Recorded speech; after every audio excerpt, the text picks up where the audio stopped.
Hello everyone, welcome back to Analog IAS Current Affair Analysis for 7th May 2021. In this video, we'll be looking at this couple of issues. IP waiver for COVID vaccines. This article is about intellectual property rights. We can find this in GS3 IPR. What is this problem and why are we discussing about it now? We know that the world is grappling under the pressure of the pandemic. There is an urgent requirement for vaccines, and forget the rich countries, the least developed countries don't have any hope of vaccine in the near future. The simple question is, why can't we ramp up our production? We have all the technology needed. Is it so difficult if the world comes together to uh, ramp up the production? But the major roadblock is the World Trade Organization uh, Treaty on Intellectual Property Rights. It is called TRIPS. According to this, countries cannot produce without paying a royalty to the vaccine manufacturers or the people who actually paid for this R&D costs. In the context of this pandemic, what this news item is all about is United States finally came forward for a text-based negotiation to seek an exemptions from this TRIPS. This is a very welcome step, but the problem is this text-based negotiations are a time-taking process. We don't have that kind of a time. Also, World Trade Organization generally takes decisions on the basis of consensus. There is no voting. So this is another roadblock. Last year, India and South Africa sought an exemption from the TRIPS treaty with respect to any sort of treatment and diagnostic level interventions for COVID. Handling the pandemic is the most important thing for global economy at this point of time. It is not just about economy, it is also about saving lives. If vaccines are so unaffordable, it is completely unethical if we deny access just because of money. We cannot expect profiteering in the times of a pandemic. So there is a proposal that is being considered right now in World Trade Organization, but it would take at least November of this year. This year we had scheduled a round of talks with respect to the new issues that World Trade Organization is expecting to address, like e-commerce, etc. Now, a waiver for IP is one such issue which was taken up, and the implications of such a move is that vaccines can be manufactured in middle income countries very quickly. So this will increase the production, and again access to vaccines will be increased. However, vaccine manufacturers are very hesitant to give up this because they say that countries do not have the capacity to produce vaccines quickly. Producing quickly is the main problem, and they say they cannot do it. But this argument is simply not valid without even trying. That is the gist of this article. We must study the MSME credit gap before we can fix it. This article is about the lack of access of financial resources to the MSMEs in the time of pandemic. Majorly, we're talking about the credit gap. What is credit gap, or what is the significance of MSMEs to our economy? Let us have a look. Economic development of a country is associated with the growth of its industrial sector. This is already known to us. What do you mean by this industrial sector? Industrial sector basically consists of large, medium, small, and micro enterprises. This large enterprises actually build the capital required for the society to keep them running, but they can't create the entire employment for employing all the people, give them enough jobs. Therefore, medium, small, and micro industries become all the more important. MSME industries have certain advantage, like they are labor intensive. The cost of technology involved is very low. There is low capital or investment required. Short gestation period. All this will make it very important for India's economy.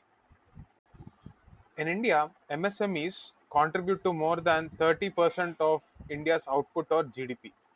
Also, they contribute to 45% of manufacturing, and also 40% of exports, unlike other big countries where the top 5 or top 10% of the companies take up almost 90% of the trade. So, despite 6.5 crore MSME companies in our country, 90% of them remain small, and this problem was already discussed in Economic Survey in 2019 as well. It is called the problem of dwarfs. The reason for that is lack of enough support from the government, and one of the issue is lack of access to credit, because the credit worthiness of these companies is always in a doubt. They don't get cheap credit. That is one major problem which has caused a lot of trouble for these companies. In this article, the writer compares the efforts taken by the government to solve the problem of MSME companies with that of the corporate bond market. Even today, corporate bond market did not take off like it was envisaged 20 years ago, or it almost is 30 years old now. Yet it did not take off in the way it was envisaged. One of the major reason is the problems are not understood. There is a lack of financial literacy in our country. Yet there is a lot of controversy surrounding corporate bond market because of practices like insider trading and artificial inflation of this stock prices. All this were happening time and again. So the common man is simply averse to trading in corporate bond markets. Similarly, the major fundamental point that the author is trying to raise here and compare it with MSME is that we don't understand the problem of MSMEs clearly. We try to push whatever solutions by oversimplifying them. We have to stop that and understand the actual problem which is causing this credit gap, according to the writer. Before proceeding further, it is important to break certain myths. The biggest myth associated with credit access to MSMEs is the fact that there is not enough available amount and there are not enough borrowers covered under this MSME schemes. But this is an oversimplification. Let us consider the ministry's data. It says that 63.6 million MSMEs are there in our country, and a rough estimate in most of the columns that are covered in newspapers say that only 6 to 10 million MSMEs get access to formal credit. But that is not true. We have to look elsewhere. The basis for this again is just banking.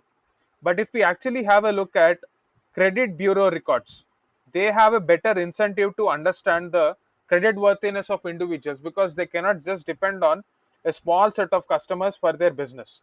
Even those who are working in informal sector, who are self-employed, even they will be taking loans. So these credit bureaus segregate these MSMEs into different categories. Firstly, they have commercial borrowers. Who are these commercial borrowers? These are registered companies. In the second category, we can take consumers who take individual loans or personal loans. The data sadly does not consider personal loans as MSME loans. Let me tell you how it is also a MSME loan. MSMEs, like we have told, consists of people sometimes working with one individual also.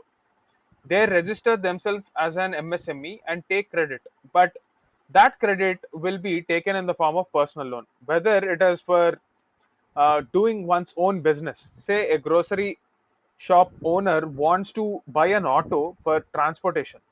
He cannot apply a standard MSME loan because it does not meet certain criteria.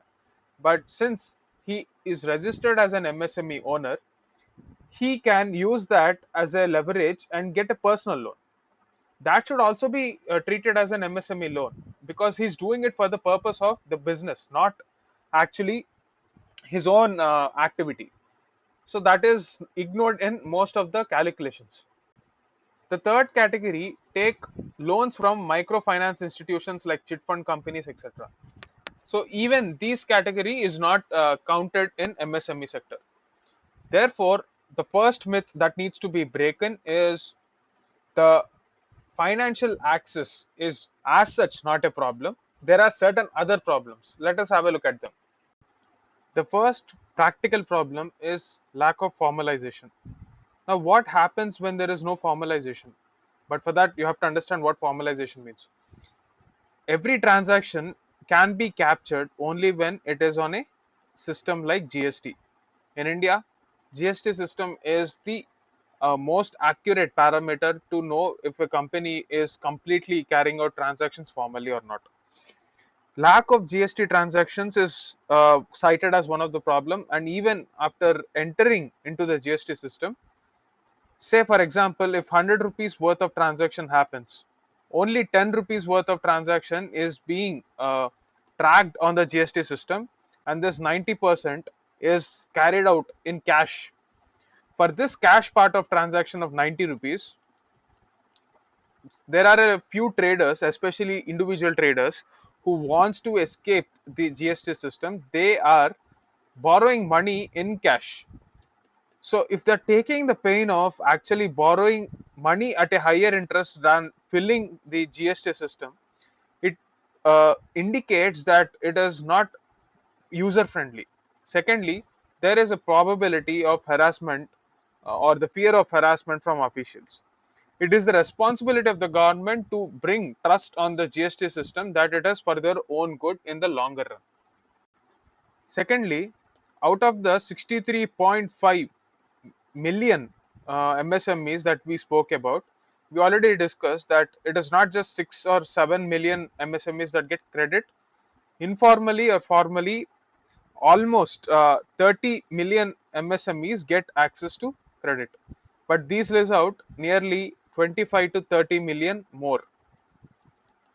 So these set of people roughly translate to nearly 1 trillion worth of rupees in credit demand. This is the credit gap we have to address. And here, one more misconception should be corrected. It is generally believed that these businesses don't get credit because they are outrightly rejected. Even if they are outrightly rejected, we can do something about it. The major problem here is timeline. Huge timelines will give them a big headache, and there will be no working capital for this. So they are forced to seek other sources of credit, which makes them cost uncompetitive. So the problem they face is longer times for loan approval more than outright rejection. And this is the point that we have to address. The next problem is that of new to credit consumers. Say, for example, a new MSME wants credit. There is no credit history available for this MSME. What do you do then? The major problem in this case is companies don't have enough expertise in deciding whether this MSME is worthy of credit or not. So there is a need to increase trained professionals in credit assessment. That is another problem we have. The next problem is that small businesses do not have collaterals to take loans. So companies should come up with loan products which are not so risky. There needs to be an alternative mechanism for this unsecured business lending. In order to solve this problem, the solution suggested is firstly digitizing even microfinance institutions, which would significantly be accessible and responsible for giving out loans to this small and petty borrowers. For this, we require a public-private partnership. Why do we need it? To build an artificial intelligence system which increases the efficiency of lending and also identifies patterns in consumer behavior. We have seen a lot of news items where self-help groups had better repayment rates than most of the multinational corporates, because these small borrowers don't have an incentive to escape borrowing, because if they know there are regulatory structures in place where if they default on payment, their future borrowing prospects will be affected. Therefore, they are very careful about such payments. So the bottom line is this: we have to move towards a technology driven PPP model that leverages the technologies like artificial intelligence for efficiency. At the end of the day, improving the credit worthiness of these MSMEs is the responsibility of not just the lender. We have to empower them. Of course, there will be certain bad decisions taken in this process, but eventually it will definitely help the ecosystem. That is what this article is trying to say.